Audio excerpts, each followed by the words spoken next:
पिछले कुछ समय से देश में 5G को लेकर लोगों के बीच चर्चाएं बहुत बढ़ गई हैं। इसी बीच अच्छी बात यह है कि भारत सरकार के द्वारा भी 5G स्पेक्ट्रम की नीलामी की जा चुकी है। ऐसे में लोगों के मन में 5G को लेकर बहुत सारे सवाल भी आ रहे हैं। यदि आपके मन में भी 5G को लेकर कोई सवाल है तो इस वीडियो को पूरा देखने के बाद आपको भी आपके सारे सवालों के जवाब मिल जाएंगे। उसके लिए आपको इस वीडियो को शुरू से अंत तक बिना स्किप किए हुए देखना होगा।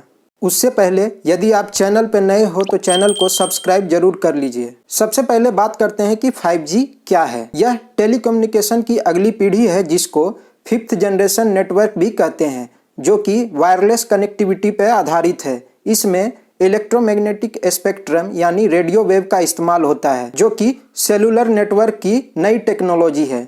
5G नेटवर्क पर आपको न सिर्फ बेहतर इंटरनेट स्पीड मिलेगी बल्कि बेहतर कॉल और कनेक्टिविटी भी मिलेगी, यानी इसमें आपको कॉल ड्रॉप की समस्या ना के बराबर देखने को मिलेगी 4G नेटवर्क के कंपैरिजन में। वैसे तो 5G ऑक्शन में देश की 4 टेलीकॉम कंपनियों ने पार्टिसिपेट किया था, जिसमें Jio, Airtel, Vodafone Idea, Adani data network शामिल थे। फिलहाल देश में टेलीकॉम सेक्टर की 2 ही कंपनियां 5G सेवाएं उपलब्ध करा रही हैं, जिसमें एक है एयरटेल तो दूसरा है जियो। वहीं बात करें VI और अडानी डेटा नेटवर्क्स की तो उसने 5G सेवा शुरू करने के बारे में कोई जानकारी नहीं दी है। अभी एयरटेल का 5G सेवा भारत के किस किस शहर में एक्टिव है उसका लिस्ट आप स्क्रीन पे देख सकते हो। कंपनी ने कहा है कि 2023 के अंत तक देश के बाकी मेट्रो शहरों में भी 5G सेवा शुरू करेगी। और दूसरी तरफ बात करें कि जियो की 5G सेवा किस किस शहर में एक्टिव है तो उसका भी लिस्ट आप स्क्रीन पे देख सकते हो। और जियो की योजना है कि दिसंबर 2023 के अंत तक भारत के हर शहर गाँव में 5G पहुँचाने की है। फिलहाल दुनिया भर में 5G नेटवर्क 2 तरह के इंटरफेस या मोड पर ही काम कर रहा है, जिसमें पहला है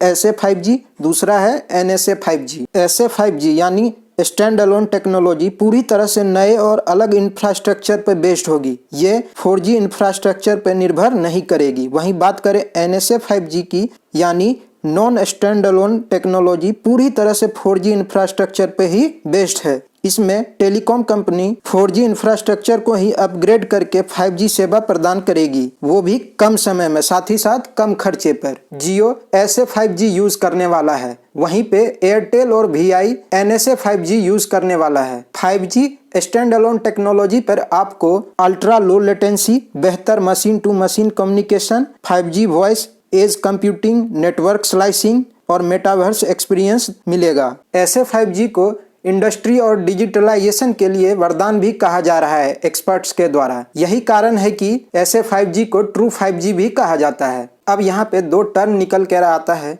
कि लेटेंसी और नेटवर्क स्लाइसिंग क्या है। लेटेंसी को आप इस तरह से समझ सकते हो कि जैसे मान लो कि ये 2 डिवाइस है, डिवाइस 1, डिवाइस 2। आपको इस डिवाइस से इस डिवाइस में डेटा को सेंड करना है, तो इस डिवाइस से इस डिवाइस में डेटा जाने में जो समय लगेगा, जो ये बीच का समय है, इसी को लेटेंसी कहते हैं। तो ऐसा कहा जा रहा है कि 4G में जो लेटेंसी रेट 50 मिलीसेकंड के आसपास है, वो 5G में लेटेंसी रेट 1 मिलीसेकंड तक हो सकता है। वहीं बात करें नेटवर्क स्लाइसिंग के तो इस पे मैंने डिटेल वीडियो बना रखा है, उसका लिंक डिस्क्रिप्शन बॉक्स में है, उस वीडियो को जाके जरूर देखें। फिलहाल इंडिया में 3 तरह के 5G बैंड्स अवेलेबल हैं। पहला है लो बैंड, दूसरा है मिड बैंड, तीसरा है हाई बैंड, जिसको MM वेव भी कहते हैं। 1 GHz तक के फ्रीक्वेंसी रेंज वाले लो बैंड में आते हैं, 1 to 6 GHz वाले फ्रीक्वेंसी रेंज मिड बैंड में आते हैं, और 24 GHz से ऊपर वाले हाई बैंड या MM वेव में आते हैं। लो बैंड का कवरेज एरिया ज्यादा होता है, इसीलिए इसमें आपको स्पीड कम देखने को मिलेगा, यही कुछ 50 से 250 Mbps के आसपास। मिड बैंड सब अर्बन यूज के लिए बेस्ट है, इसमें आपको 900 Mbps तक का स्पीड देखने को मिलेगा। वहीं पे बात करें हाई बैंड या MM वेव की तो ये घनी आबादी वाले क्षेत्रों के लिए बेस्ट है। चूंकि इसका कवरेज एरिया कम है इसीलिए इसमें आपको स्पीड ज्यादा देखने को मिलेगी, यही कुछ 3 Gbps तक की। अभी फिलहाल इंडिया में लो बैंड और मिड बैंड ही एक्टिव हैं, लेकिन सरकार ने कहा है कि वो हाई बैंड यानी कि MM वेव पे भी काम कर रही है। अब बात करें स्मार्टफोन्स में जो आपको 12-13 बैंड्स मिलते हैं, जैसे कि N28, N40, N77, N78, ये सब अलग अलग फ्रीक्वेंसीज को रिप्रेजेंट करते हैं, जैसा कि आप स्क्रीन पे चार्ट देख सकते हो। टेलीकॉम ऑपरेटर्स जो फ्रीक्वेंसीज बाय किए हैं ये इन्हीं 12-13 बैंड्स के बीच लाई करते हैं, उसका भी चार्ट आप स्क्रीन पे देख सकते हो। यदि आप सोच रहे हो कि 5G आते के साथ ही आपको 1 Gbps का स्पीड मिलने लगेगा तो आप गलत सोच रहे हो। ऐसा बिल्कुल भी नहीं होने वाला है, क्योंकि सबसे तेज 5G इंटरनेट वाला देश साउथ कोरिया है, जहां पे एवरेज डाउनलोडिंग स्पीड 438 Mbps है। दूसरे स्थान पे आता है स्वीडन, जहां पे एवरेज डाउनलोडिंग स्पीड 338 Mbps है। और तीसरे नंबर पे आता है UAE, जहां पे एवरेज डाउनलोडिंग स्पीड 319 Mbps है। यदि आप 5G यूज करना चाहते हो तो आपको भी 5G फोन खरीदना ही होगा। 5G फोन खरीदते समय आप यह ध्यान दीजिए कि उसमें ज्यादा से ज्यादा 5G बैंड्स हो, साथ ही साथ उसमें एक बेहतर प्रोसेसर, डिस्प्ले, कैमरा और बैटरी भी होनी चाहिए। तो क्या आपको नया सिम कार्ड भी खरीदना होगा? अगर आपका सिम कार्ड 4G LTE पे काम कर रहा है तो यह 5G NSA पे भी आसानी से काम करेगा। वहीं 5G ऐसे के केस में इसका जवाब हाँ भी है और ना भी है, यानी कि 4G सिम कार्ड पे आपको 5G सेवा तो मिल जाएगी, लेकिन असली 5G का मजा लेना है तो आपको